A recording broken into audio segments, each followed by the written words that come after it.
جب میری شادی ہوئی اس وقت میری عمر 18 برس تھی۔ میں نے صرف 8ویں جماعت تک تعلیم حاصل کی تھی۔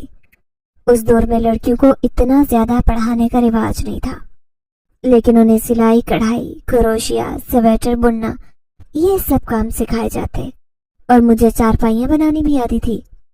اس دور میں لوگ سادے کھانے کھایا کرتے تھے، نہ ہی بہت زیادہ مرچ مسالوں کا استعمال ہوتا اور نہ ہی کوئی کوکنگ آئل کو استعمال کرنے کا رواج تھا۔ لوگ مکھن یا دیسی گھی ڈال کر سالن پکایا کرتے تھے۔ کچھ لوگ تو سالن کھانا اتنا پسند ہی نہیں کرتے تھے، وہ مکھن یا دیسی گھی کے ساتھ ہی روٹی کھا لیتے، یا دودھ دہی اگر میسر ہوتا تو اس کے ساتھ ہی پیٹ بھر لیا جاتا۔ آتے جاتے کھیتوں سے گاجر یا مولی توڑ کر کھا لیتے۔ کھانا پکانے کے بعد لکڑیوں کی راکھ میں آلو کو دبا کر انہیں سٹیم کر کے کھا لیتے۔ وہ آلو اس قدر مزیدار لگتے تھے، اتنا تو مجھے گوشت کا ذائقہ بھی محسوس نہیں ہوتا تھا۔ وہ بہت ہی خوبصورت دور تھا۔ لوگوں کے گھر کچے تھے لیکن دل خالص تھے۔ چیزیں زیادہ تعداد میں میسر نہیں تھی، لیکن دل اتنے ہی وسیع تھے۔ جب بھی کسی کے گھر میں کوئی اچھی چیز بنتی تو وہ ایک ایک کٹوری پورے محلے میں دے جاتا۔ اگر ہمارے گھر میں کھانے کا دل نہیں چاہتا تو ہم کسی بھی ہمسائے کے گھر چلے جاتے اور وہاں سے کھانا کھا لیتے۔ بہت اپنائیت تھی۔ بیٹیاں سانجھی سمجھی جاتی تھی، گاؤں کی ہر لڑکی پورے گاؤں کی بیٹی سمجھی جاتی، اور اس کی عزت بھی اتنی ہی سب کو عزیز ہوتی جتنی اپنی بیٹی کی عزیز ہوتی۔ جب بیاہ کر کے میں سسرال آئی اس وقت میری 2 نندیں غیر شادی شدہ تھی۔ میری ان کے ساتھ بہت اچھی دوستی تھی۔ وہ دونوں اور میں مل کر ایک ہی دن میں سوٹ سلائی کر کے پہن لیتے۔ ہم لوگ بیٹھے بیٹھے سویٹر بن لیتی۔ جتنا میرا سسرال اچھا تھا، میرا شوہر اس کے الٹ تھا۔ میرے شوہر کا رویہ میرے ساتھ بہت سخت تھا۔ مجھے اس بات کی سمجھ نہیں آتی تھی کہ وہ ایسا کیوں ہے۔ میں اس کو ہر ممکنہ کوشش کرتی خوش رکھنے کی، لیکن وہ میری کسی بات سے خوش نہیں ہوتا، نہ ہی میری تعریف کرتا، بس کسی نہ کسی بات پر غصہ کرتا رہتا۔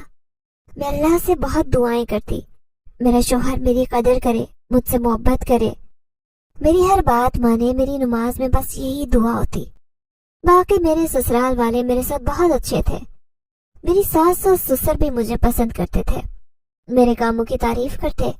انہیں میرے ہاتھ کا کھانا بہت پسند تھا۔ انہیں میری سلائی اور کڑھائی میں نفاست بھی بہت پسند تھی۔ لیکن میرا مجازی خدا میرا شوہر مجھ سے راضی نہیں ہوتا تھا۔ اچانک ایک دن میرے کانوں میں اڑتی خبر پڑی کہ وہ شادی سے پہلے کسی اور کو پسند کرتا تھا، لیکن اس لڑکی کی شادی کہیں اور ہو گئی۔ اس دور میں لوگ اتنے کھلے عام اپنی محبت کا اظہار نہیں کرتے تھے، حتیٰ کہ وہ جس سے محبت کرتے تھے اس کو بھی پتہ نہیں ہوتا تھا۔ کوئی اس سے خاموش محبت کرتا ہے وہ بالکل نہیں جانتی ہوتی تھی۔ وہ خاموش محبتیں وہی دفن ہو جایا کرتی اور کسی کو پتہ بھی نہیں چلتا۔ ہمارے دور کی ایک بات بہت اچھی تھی، جب بھی کسی کی شادی ہوتی تو اپنے تمام پرانے لو لیٹرز اور تعلقات کو ختم کر دیتے اور اپنی شادی شدہ زندگی میں مگن ہو جاتے، چاہے وہ اپنے پارٹنر سے محبت کرتے یا نہ کرتے، اس کے ساتھ لڑائی کرتے یا ناراض ہی رہتے، مگر بے وفائی نہیں کرتے تھے۔ وقت گزرتا گیا، میری نندوں کی شادیاں ہو گئی، میرے 3 بچے تھے۔ میری بہت خواہش تھی کہ اللہ مجھے بیٹی سے نوازتا۔ میرے 3 بیٹے ہی تھے۔ میرے شوہر کو مجھ میں کوئی دلچسپی نہیں تھی، لیکن اپنے بچوں سے وہ محبت کرتا تھا۔ میرے لیے یہی کافی تھا کہ وہ اپنی اولاد سے شدید محبت کرتا ہے، لیکن میں تو اس کی ایک نگاہ الفت کے لیے ترستے رہ گئی۔ میرے 3 بیٹے جوان ہو چکے تھے۔ میرے شوہر اب بھی کھیتوں میں کام کرتے۔ میرے بڑے بیٹے کو پڑھائی کا اتنا شوق نہیں تھا، اس نے بس میٹرک تک تعلیم حاصل کی، اس کے بعد اپنے باپ کے ساتھ کھیتی باڑی کرنے لگا، جبکہ میرے باقی دونوں بیٹے پڑھائی میں اچھے تھے۔ میرا بڑا بیٹا ایک دن رات کو کھیتوں میں پانی لگا رہا تھا۔ وہ بہت ہی نڈر تھا، کسی چیز سے نہیں ڈرتا تھا۔ رات کے وقت کھیتوں میں اکثر دوسری مخلوق سے بھی پالا پڑتا رہتا۔ ایک دن میرا بیٹا کھیتوں میں پانی لگا رہا تھا، اچانک اسے کھیتوں سے ملحقہ قبرستان سے کچھ آواز آئی۔ اس نے ہاتھ میں ڈنڈا پکڑا ہوا تھا، اس کی مدد سے وہ قبرستان میں پہنچ گیا۔ وہ ڈنڈا اس نے اپنی حفاظت کے لیے رکھا تھا۔ وہاں جا کر اس نے دیکھا کہ ایک قبر کے بیچ ایک عورت لیٹی ہوئی تھی۔ اچانک اس کی نظر اس کے پیروں پر پڑی، اس کے پیر الٹے تھے۔ اس نے بہت بہادری کے ساتھ اس کے بال پکڑے اور اس کو کھڑا کر دیا۔ وہ چیخنے لگی کیونکہ اس نے سنا تھا کہ چڑیلوں کی ساری طاقت ان کے بالوں میں ہوتی ہے۔ اس کے 2 لمبے لمبے دانت باہر نظر آ رہے تھے۔ اس کے دوسرے ہاتھ میں کلہاڑا بھی تھا۔ اس نے کلاڑی سے اس کے دونوں دانت کاٹ دیے۔ اپنے دانت کٹتے دیکھ کر وہ زور سے چیخیں مارنے لگی۔ وہ بولی، تم مجھے مار ڈالو، تم نے میرے دانت کاٹ دیے، میں اپنے قبیلے کبھی واپس نہیں جا سکوں گی، وہ اس حال میں مجھے کبھی قبول نہیں کریں گے۔ اسے روتا دیکھ کر میرے بیٹے کا دل نرم پڑ گیا۔ اسے پچھتاوا ہونے لگا کہ اس نے ایسے کیوں کیا۔ اس نے اسے چھوڑ دیا، لیکن وہ بار بار اسے کہتی کہ وہ اسے مار ہی دے، اب وہ زندہ رہ کر کیا کرے گی۔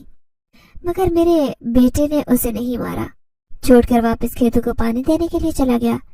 کھرا کر اس نے اس بات کا ذکر کسی سے نہیں کیا تھا، لیکن اس چڑیل نے اس کا پیچھا نہیں چھوڑا۔ وہ روز کھیتوں میں پانی لگاتا، وہ اس کے پیچھے آ جاتی اور اس کو کہتی کہ اس نے اس کی زندگی برباد کر دی ہے، وہ اپنے لوگوں اور خاندان سے دور ہو گئی ہے، اسے کسی نے قبول نہیں کیا، ان سب نے اسے گھر اور قبیلے سے باہر نکال دیا ہے۔ وہ کہاں جائے گی؟ خاندان کے بغیر زندہ رہنا اس کے لیے ممکن نہیں ہے۔ وہ روز ایسی باتیں کرتی جس کی وجہ سے میرا بیٹا پریشان ہونے لگ گیا تھا۔ اکثر وہ بیٹھے بیٹھے کھو جاتا، جانے کن خلاؤں میں گھورتا رہتا۔ میں اس کی حالت دیکھ کر بہت پریشان ہو رہی تھی۔ میری سمجھ سے باہر تھا کہ اس کے ساتھ کیا مسئلہ ہے۔ میں یہ بات کسی سے شیئر نہیں کر سکتی تھی، کیونکہ اگر میں اس کے باپ کے ساتھ اس طرح کی کوئی بات کرتی تو اول تو وہ میری بات سنتا ہی نہیں تھا، اگر سن بھی لیتا تو اسے بھی میرا ہی قصور ٹھہرانا تھا۔ اسے لگتا تھا کہ گھر میں کوئی بھی کام الٹا ہوتا وہ سب میری وجہ سے ہوتا ہے۔ میں چاہ کر بھی اپنے مسئلے اپنے شوہر سے بیان نہیں کر سکی۔ میری اپنی نندوں کے ساتھ بہت اچھی دوستی تھی، ان کی شادی کے بعد بھی میرے ان کے ساتھ تعلقات بہت اچھے تھے۔ مجھے لگا کہ مجھے ان میں سے کسی ایک کے ساتھ اس معاملے کو شیئر کرنا چاہیے، ہو سکتا ہے کہ وہ مجھے کوئی اچھا مشورہ دے دے۔ ایک دن میرا بیٹا گھر آیا، اس کی شکل سے مجھے لگا کہ جیسے وہ بہت اداس اور پریشان ہے۔ میں نے اسے بلایا اور کہا کہ اگر اسے کوئی بات تنگ کر رہی ہے تو وہ مجھ سے شیئر کر سکتا ہے۔ اس نے مجھے ساری بات بتائی۔ یہ بات سن کر میرا دل دہل گیا۔ مجھے اپنا بیٹا بہت عزیز تھا، میں نہیں چاہتی تھی کہ کوئی چڑیل اس کے پیچھے لگ جائے۔ میں نے اسے کہا کہ اگر وہ اس چڑیل کو مار دیتا تو زیادہ بہتر تھا۔ وہ کہنے لگا، میں کسی کو ناحق نہیں مارنا چاہتا، لیکن اب میں پچھتاوے کا شکار ہوں کہ میں نے اس کے دانت کیوں کاٹ دیے۔ مجھے یہ بات بہت تنگ کر رہی ہے، میں نے ایسا کیوں کیا؟ کاش اس دن میں اپنے آپ کو قابو کر لیتا اور جذبات میں آ کر اسے نقصان نہ پہنچاتا۔ آج میرا ضمیر مجھے یوں ملامت نہ کر رہا ہوتا۔ میں نے اسے سمجھایا کہ اس طرح کی مخلوق اگر ہمیں نقصان پہنچائے تو اپنے بچاؤ کے لیے ہمیں بھی مقابل سے لڑنا پڑتا ہے، اس لیے وہ احساس جرم میں مبتلا نہ ہو۔ وہ چڑیل میرے بیٹے کو تنگ کرنے لگ گئی۔ وہ اسے کہتی کہ وہ اسے شادی کر لے یا پھر اسے مار ڈالے۔ آہستہ آہستہ اس نے میرے بیٹے کو اپنے قابو میں کر لیا اور اس نے اس سے شادی کرنے کا فیصلہ کر لیا۔ ایک دن وہ میرے پاس آیا اور مجھے کہنے لگا کہ میں چڑیل سے شادی کرنا چاہتا ہوں، لیکن میں تو ایسا ہرگز نہیں چاہتی تھی کیونکہ یہ ناممکن چیز تھی۔ میں نے اس رشتے کی بہت مخالفت کی، لیکن اس نے مجھے دھمکی لگائی کہ اگر میں نے بات نہیں مانی تو وہ خودکشی کر لے گا۔ میں ہرگز نہیں چاہتی تھی کہ میرا بیٹا ایسا قدم اٹھائے، اس لیے نہ چاہتے ہوئے بھی میں نے حامی بھر لی، لیکن مجھے اس بات کا ڈر تھا کہ اگر اس کے ابا کو پتہ چل گیا تو نہ جانے کیسا رد عمل ظاہر کرے۔ میری راتوں کی نیندیں اڑ گئی۔ اولاد انسان کے لیے بہت بڑی آزمائش ہوتی ہے۔ بچپن میں کبھی اپنے بڑوں سے ہم سنا کرتے تھے، مال اور اولاد بہت بڑی آزمائش ہوتی ہے۔ آج ان کی باتوں پر مجھے کامل یقین ہو گیا۔ میں بیٹے کو روکنا چاہتی تھی، لیکن چاہ کر بھی ایسا نہیں کر پا رہی تھی۔ اگر میں اس کا رشتہ وہاں کرتی تو میں اپنے شوہر اور باقی برادری والوں کو اس کے گھر والوں کے بارے میں کیا بتاتی؟ میرا دماغ نہیں کام کر رہا تھا۔ دن رات یہی سوچ کر میں بے حال ہو رہی تھی۔ نہ میرا کچھ کھانے کو دل کرتا، نہ ہی کسی سے بات کرنے کو دل کرتا۔ میرا بیٹا چاہتا تھا کہ میں جلد از جلد اس کی شادی کر دوں۔ میں نے بیٹے سے کہا کہ وہ ایک بار مجھے اس سے ملوا دے۔ اس نے میری بات مان لی اور وہ کہنے لگا جلد ہی وہ مجھے اپنے ہونے والی بیوی سے ملوائے گا۔ ایک دن میں کھانا بنا رہی تھی کہ وہ بھاگتا ہوا میرے پاس آیا کہ وہ مجھے اس سے ملوانا چاہتا ہے۔ میں نے اس سے کہا کہ میں کام ختم کر لوں، اس کے ساتھ چلتی ہوں۔ اس نے مجھے کہا کہ کہیں جانے کی ضرورت نہیں، وہ خود آ جائے گی۔ وہ میرے پاس سے بیٹھ گیا مجھے سمجھانے لگا کہ میں اس کے ساتھ کسی قسم کی الٹی سیدھی بات نہ کروں۔ میں نے اسے یقین دلایا۔ ویسے بھی میں کوئی سخت مزاج خاتون نہیں تھی۔ ہم بیٹھے باتیں کر رہے تھے کہ اچانک دروازہ کھٹکا۔ اس نے فوراً آگے بڑھ کر دروازہ کھولا۔ ایک لڑکی اس کے پیچھے چلتی آئی۔ میں نے اسے دیکھا، وہ عام لڑکی جیسی لگ رہی تھی، لیکن اس کی شکل اچھی تھی۔ کہیں سے نہیں لگ رہا تھا کہ اس کے 2 دانت کسی نے کاٹے ہیں۔ میں نے اس کا نام پوچھا۔ اس نے اپنا نام روبینہ بتایا۔ میں نے خاندان کے متعلق جاننا چاہا۔ جواب میں وہ بولی، میرا تعلق جنات کے ایک قبیلے سے ہے جہاں پر سب کے دانت بہت لمبے ہوتے ہیں۔ اگر وہ زخمی ہو جائیں یا کاٹ دیے جائیں تو دوبارہ نہیں آتے۔ ہمارے قبیلے میں ساری زندگی ان دانتوں کی حفاظت کی جاتی ہے۔ اگر وہ ٹوٹ جائیں یا کوئی کاٹ دے تو ہمارا قبیلہ ہمیں قبول نہیں کرتا، ہمیں وہاں سے نکال دیا جاتا ہے۔ ایسا ہی میرے ساتھ ہوا۔ آپ کے بیٹے نے جب میرے دانت کاٹ دیے تو میں قبیلے واپس گئی۔ مجھے لگا شاید وہ لوگ قبول کر لیں، لیکن انہوں نے مجھے باہر نکال دیا اور مڑ کر میری خبر نہیں لی۔ ہمارے یہاں پر جنات کی کافی اقسام ہیں۔ اگر کسی اور جنات کے قبیلے کو میرے بارے میں پتہ چلا، یا تو وہ مجھے قید کر لیں گے یا پھر مار ڈالیں گے۔ اگر وہ میرا دشمن قبیلہ ہوا تو میرے قبیلے کے خلاف استعمال کرنے کی بھی کوشش کرے گا۔ میں نہیں چاہتی کہ کوئی مجھے میرے قبیلے کے خلاف استعمال کرے۔ چاہے انہوں نے مجھے نکال دیا، لیکن پھر بھی میری جڑیں انہی کے ساتھ وابستہ ہیں۔ میں اپنے خاندان کو کوئی نقصان نہیں پہنچانا چاہتی، لیکن میں ایسی زندگی بھی نہیں گزارنا چاہتی جہاں پر میں تنہا ہوں، میرا کوئی نہ ہو۔ اس لیے میں آپ کے بیٹے سے شادی کرنا چاہتی ہوں۔ ویسے بھی مجھے اب اس سے محبت ہو گئی ہے۔ یہ دل کا بہت اچھا انسان ہے۔ میں ویسے بھی مسلمان جنات سے تعلق رکھتی ہوں۔ میں ہمیشہ آپ کی بن کر رہوں گی۔ آپ کو کسی قسم کا کوئی نقصان نہیں پہنچاؤں گی۔ آپ کے گھر کو جنت بنانا میری ذمہ داری ہوگی۔ آپ مجھے اپنی سرپرستی میں قبول کر لیں۔ اس کی باتوں میں مجھے سچائی کی رمق صاف نظر آ رہی تھی، لیکن دل کہہ رہا تھا کہ اس کی باتوں پر بھروسہ کر لوں، لیکن دماغ اس کے مخالف تھا۔ دل و دماغ کی اس جنگ میں بلاخر جیت دل کی ہوئی۔ میں اپنے بیٹے کے تاثرات دیکھ رہی تھی۔ وہ بہت محبت سے اس کو دیکھ رہا تھا۔ مجھے اپنے بیٹے کی خوشی اور زندگی دونوں عزیز تھی۔ میں نے دونوں کے رشتے کے لیے حامی بھر لی۔ اب مسئلہ مجھے اپنے شوہر کو منانے کا تھا کہ اس کو میں کس طرح سے اس رشتے کے لیے رضامند کروں گی۔ ان کے جانے کے بعد میں اسی سوچ میں پڑ گئی۔ وہ اپنی بڑی بہن کی بات مانتا تھا۔ میں نے اپنی بڑی نند نغمانہ کو اس رشتے میں شامل کرنے کا فیصلہ کیا۔ ایک دن موقع دیکھ کر میں نے اسے گھر پر بلایا۔ اس وقت میں گھر میں اکیلی تھی، میرے شوہر گھر پر نہیں تھے۔ میں نے اس سے کہا کہ ایک یتیم لڑکی ہے جس کا نام روبینہ ہے۔ میرا بیٹا اس لڑکی کو پسند کرتا ہے، اس سے شادی کرنا چاہتا ہے، لیکن تمہارے بھائی کو میں کیسے اس بات کے لیے راضی کروں؟ وہ یتیم لڑکی کو اپنی بہو بنانے پر کسی صورت رضامند نہیں ہوں گے، لیکن اگر تم بات کرو گی تو شاید اس پر راضی ہو جائے۔ نغمانہ نے بھی مجھ سے کہا کہ کم از کم ایک بار میں اس لڑکی کے کردار کے بارے میں ضرور پتہ کروں۔ میں نے اسے تسلی دی کہ وہ ایک شریف لڑکی ہے، میں اس سے مل چکی ہوں، اس کا پتہ بھی کروایا، اس میں کوئی خرابی نہیں ہے۔ اس کو اس کی نانی نے پالا تھا۔ کچھ عرصہ پہلے اس کی نانی بھی وفات پا چکی ہے۔ اس کے آگے پیچھے اور کوئی نہیں۔ اکیلی لڑکی کو یہ دنیا نہیں چھوڑتی، اس لیے میں چاہتی ہوں کہ جلد از جلد اسے اپنی بہو بنا لوں۔ بس تم اپنے بھائی کو رضامند کر لو۔ اس نے میری بات مان لی۔ کچھ دن بعد پھر روبینہ کا رشتہ میرے بیٹے سے طے پا گیا۔ ہم نے بہت سادگی سے نکاح کا فیصلہ کیا۔ کچھ ہی دن میں نے نکاح کی تیاری کی اور اس کو بیاہ کر کے گھر لے آئی۔ اس نے آتے ہی گھر سنبھال لیا۔ اس کی وجہ سے مجھے بہت آرام مل گیا۔ جنزادی ہونے کی وجہ سے وہ بہت جلدی ہر کام مکمل کرتی، لیکن میں اسے سمجھا رہی تھی کہ وہ سب کے سامنے انسانوں کی طرح ہی کام کرے گی۔ کسی کو اس پر شک نہیں پڑنا چاہیے کہ وہ جنزادی ہے۔ شادی سے پہلے تو میں اسے چڑیلی کہتی تھی، لیکن جب اس نے مجھے اپنے قبیلے کے بارے میں بتایا تو مجھے معلوم ہوا کہ وہ ایک چڑیل نہیں بلکہ جنزادی ہے۔ اس لیے اب میں نے اسے چڑیل کہنا چھوڑ دیا تھا۔ میں اسے اس کے نام سے مخاطب کرتی تھی۔ ویسے بھی وہ اب میری بہو بن چکی تھی، اب اسے ایسے ناموں سے مخاطب کرنا کوئی اچھی بات نہیں تھی۔ اس نے اپنے قول و فعل کو نبھایا۔ میری بیٹیوں سے بھی بڑھ کر اس نے خدمت کی۔ میرا بیٹا بھی اس سے پا کر خوش تھا۔ میرے شوہر بھی اس سے راضی تھے، وہ بھی اس کے ساتھ عزت اور محبت سے پیش آتے۔ اس سب میں اس کا اپنا ہی کمال تھا، اس کی بہت محنت شامل تھی۔ اس نے واقعی ہمارے گھر کو جنت بنا دیا۔ میں اس کی جتنی تعریف کرتی اتنی کم تھی۔ میرے محلے دار، میرے رشتہ دار، ہر کوئی اس کے گن گا رہا تھا، لیکن کبھی کبھار اس سے کچھ ایسی حرکتیں بھی سرزد ہوتی جس سے کچھ غیر معمولی محسوس ہوتا، جیسے کبھی کبھار وہ تمام کپڑے جو 4 گھنٹوں میں دھلتے تھے آدھے گھنٹے میں دھو کر فارغ ہو جاتی، کبھی کبھی پورا بیڈ ہی اٹھا لیتی تھی۔ میرے بیٹے اکثر اس کی اتنی سپیڈ دیکھ کر کہتے کہ بھابھی آپ تو سپر ویمن ہیں۔ وہ مسکرا دیتی، لیکن میں اسے ٹوکتی رہتی تھی کہ وہ اس بات کا خاص دھیان رکھا کرے۔ انہی دنوں ہمارے گاؤں میں کچھ خطرناک سانپ آنا شروع ہو گئے۔ گاؤں کے بہت سے لوگوں کو انہوں نے ڈسنا شروع کر دیا۔ 3 سے 4 لوگوں کی موت ہو گئی۔ میں نے اپنے بیٹے کو سختی سے تاکید کی کہ وہ سانپ اور کیڑے مکوڑوں سے بچ کر رہے۔ ایک دن وہ کھیتوں میں کام کر رہا تھا، اچانک وہاں ایک سانپ آ گیا۔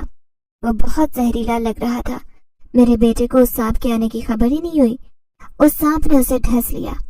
میرے بیٹے نے اپنے ہاتھ میں پکڑی ہوئی داتری سے وار کر کے اس سانپ کو مار دیا، لیکن زہر اس کے پورے جسم میں پھیل رہا تھا۔ اس کے ساتھ والے کھیتوں میں کام کرتے کچھ لوگوں نے جو اس حال میں پڑے دیکھا تو فوراً اسے اسپتال لے گئے۔ گھر بھی خبر پہنچ چکی تھی۔ غرض یہ کہ پورے گاؤں میں یہ خبر پھیل گئی۔ ڈاکٹر نے جواب دے دیا کہ ان کے پاس اس خطرناک زہر کا کوئی حل نہیں، لیکن اگر جلد از جلد زہر کو نہیں نکالا گیا تو پورے جسم میں پھیل جائے گا۔ میرے بیٹے کی حالت بہت خراب ہو رہی تھی۔ وہ نیلا پڑنا شروع ہو گیا۔ میری بہو کا بہت برا حال تھا۔ وہ بھی رو رو کر بے حال تھی، اللہ سے دعائیں کر رہی تھی وہ میرے بیٹے کو شفا دے۔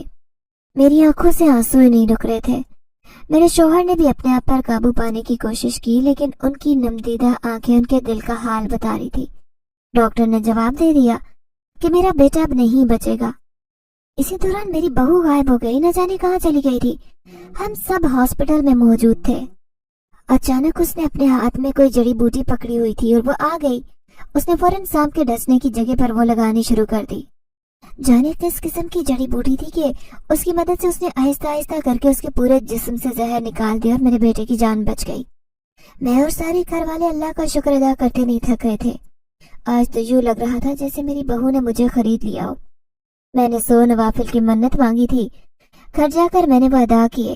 میرے شوہر نے دیکھ پکوا کر پورے محلے میں بانٹی۔ پورے گاؤں میں مشہور ہو گیا کہ میری بہو روبینہ نے میرے بیٹے کی جان بچائی ہے۔ سب اسے حکیم کی بیٹی سمجھنا شروع ہو گئے۔ اس نے بہت دفعہ سب کو یقین دلانے کی کوشش کی کہ وہ کوئی حکیم نہیں ہے، بلکہ ایک بار اس کے نانا ابو کو ایسے ہی کسی سانپ نے ڈھس لیا تھا تو کسی نے اس جڑی بوٹی کے بارے میں بتایا تھا۔ تب سے اس نے اس جڑی بوٹی کا نام یاد رکھا ہوا تھا، وہ کسی حکیم سے خرید کر لائی تھی۔ کافی عرصے تک یہ بات ہمارے گاؤں میں خوب چرچے میں رہی۔ کچھ عرصے سے میں دیکھ رہی تھی کہ اس کی طبیعت خراب تھی، کچھ بجھی لگ رہی تھی۔ مجھے شک ہو رہا تھا کہ شاید امید سے ہے، لیکن یقین سے میں کچھ نہیں کہہ سکتی تھی۔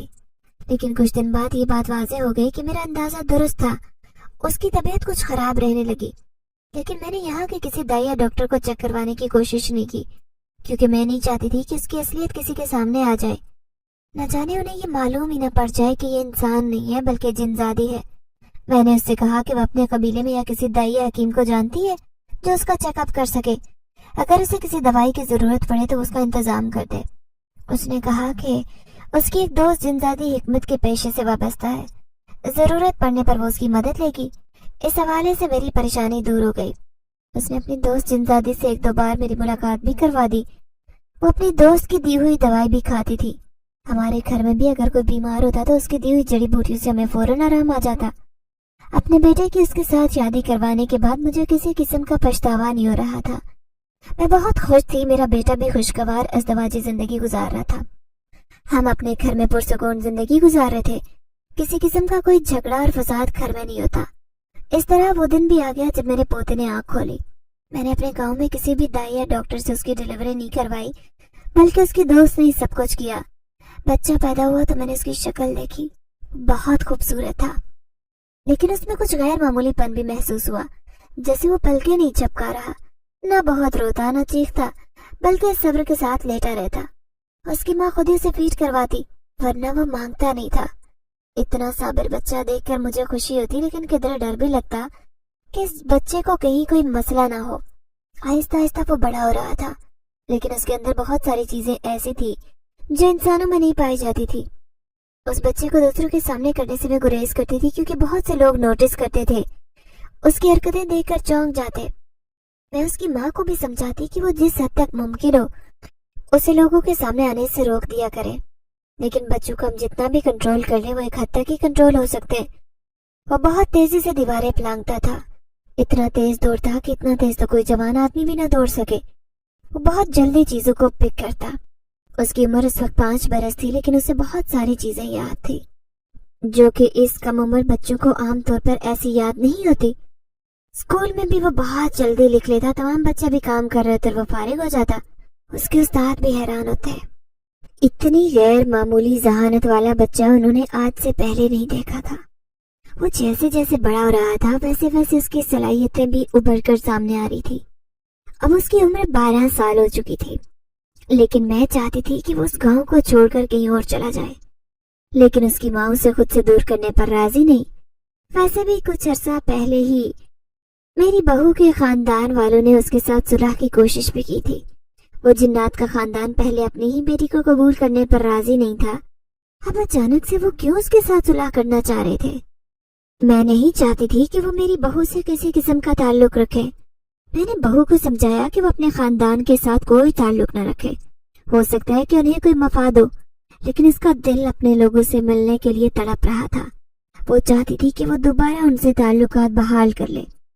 اسے ان پر بھروسہ تھا، اسے لگتا تھا کہ اس کے گھر والے اسے کسی قسم کا نقصان نہیں پہنچائیں گے، لیکن مجھے تو ایسا نہیں لگتا تھا۔ اس نے مجھ سے ناراضگی کا اظہار کرنا شروع کر دیا۔ وہ میرے بیٹے سے بھی خفا رہنے لگی۔ میں نے اس سے کہا کہ اگر اب اس کے خاندان والے یہاں آنا شروع کریں گے تو میں گھر والوں کو کیا کہوں گی، کیونکہ میں نے سب کو یہی بتایا ہے کہ تم یتیم ہو۔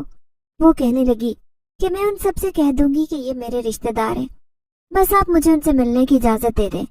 جب سے اس کی شادی ہوئی تھی اس نے کبھی میری نافرمانی نہیں کی تھی، ہمیشہ میرا اور میرے گھر والوں کا خیال رکھا تھا۔ میں چاہتی تھی کہ وہ بھی ہم سے خوش رہے، ہم بھی اسے کسی قسم کی تکلیف نہ دیں۔ میں اسے تکلیف سے بچانا ہی تو چاہ رہی تھی، لیکن شاید اسے سمجھ نہیں آ رہی تھی۔ وہ آنکھیں بند کر کے ان کے اوپر یقین کر رہی تھی جس کا اسے بعد میں نقصان ہونا تھا۔ اس کا دل رکھنے کی خاطر میں نے اسے اجازت دے دی، کیونکہ انسان ہونے کے ناطے میں یہ بات سمجھتی تھی کہ کوئی بھی مخلوق کو اسے اپنے خاندان سے فطری طور پر محبت ہوتی ہے۔ آہستہ آہستہ اس کے گھر والوں نے ہمارے گھر آنا شروع کر دیا۔ میں ان کے پاس زیادہ نہیں بیٹھتی تھی کیونکہ مجھے وہ بالکل عجیب محسوس ہوتے۔ مجھے ان لوگوں کا آنا بالکل پسند نہیں تھا۔ ان کے آتے ہی مجھے گھر میں کچھ نیگیٹو انرجی محسوس ہوتی۔ میرے بیٹے کو ایسے دیکھتے جیسے نظروں ہی نظروں میں اسے کھا جائیں گے۔ میرے پوتے سے ان کی نظریں نہیں ہٹتی تھی، وہ بھی ان کی طرف کھنچا چلا جاتا۔ میں نے دیکھا تھا اور محسوس بھی کیا تھا کہ اپنے ننیال والوں کے آنے سے اس کی خوشی بڑھ جاتی۔ وہ ان کے ساتھ بہت خوش رہتا، لیکن میرا بس نہیں چلتا تھا کہ میں اسے ان کے پاس جانے سے روک دوں، لیکن میں ایسا نہیں کر سکتی تھی۔ اس کی ماں کو یہ بات بہت بری لگتی اور ہو سکتا ہے کہ وہ اپنے دل میں میرے خلاف بغض پال لیتی۔ میں ایسا نہیں چاہتی تھی۔ مجھے اپنے گھر میں سکون بہت پیارا تھا۔ لڑائی اور جھگڑے سے میں ہمیشہ سے ہی دور بھاگتی۔ ایک دن وہ لوگ میری بہو اور پوتے سے ملنے آئے۔ میری بہو کچھ دیر کے لیے کمرے سے باہر نکلی، اس کے بعد وہ دوبارہ کمرے میں گئی تو اسے وہاں نہ اپنا بیٹا نظر آیا اور نہ ہی اس کے گھر والے نظر آئے۔ وہ اسے لے کر غائب ہو چکے تھے۔ میں اور میری بہو نے اسے ڈھونڈنے کی بہت کوشش کی لیکن ناکامی ہوئی۔ میں نے اس سے کہا کہ میں اسے سمجھا بھی چکی تھی کہ وہ ان کا یہاں پر آنا بند کرے، لیکن اس نے میری بات نہیں مانی۔ وہ بہت پچھتا رہی تھی۔ میں نے اس سے کہا کہ وہ اس کے بیٹے کو کیوں لے کر گئے جبکہ وہ تو پہلے ہی آگ کر چکے ہیں اسے۔ اب اس سے کیا مفاد پڑ گیا؟ مجھے میری بہو نے بتایا کہ اس کا بیٹا جنات اور انسان کا ملاپ ہے۔ ایسے لڑکے دونوں خصوصیت کے حامل ہوتے ہیں۔ وہ انہیں لے جا کر ان کی تربیت اپنے مطابق کر کے انہیں اپنے مفاد کے لیے استعمال کرتے ہیں۔ دوسرے قبیلوں کے ساتھ دشمنی کی صورت میں ایسے بچے بہت کارگر ثابت ہوتے ہیں۔ یہ اپنی ذہانت کے مقابلے جیت جاتے ہیں، جن جتنی مرضی طاقتور ہوں، مگر عقل میں انسان سے پیچھے ہوتے ہیں۔ میں اب گھر میں کسی کو کیا بتاتی کہ ہمارے ساتھ کیا ہوا ہے؟ میرے بیٹے کو بھی اس کی گمشدگی کا پتہ چل گیا تھا۔ وہ اپنی بیوی سے بہت ناراض ہو رہا تھا۔ میری بہو کہنے لگی کہ ہم اسے اجازت دیں کہ وہ خود جا کر اسے لے آتی ہے۔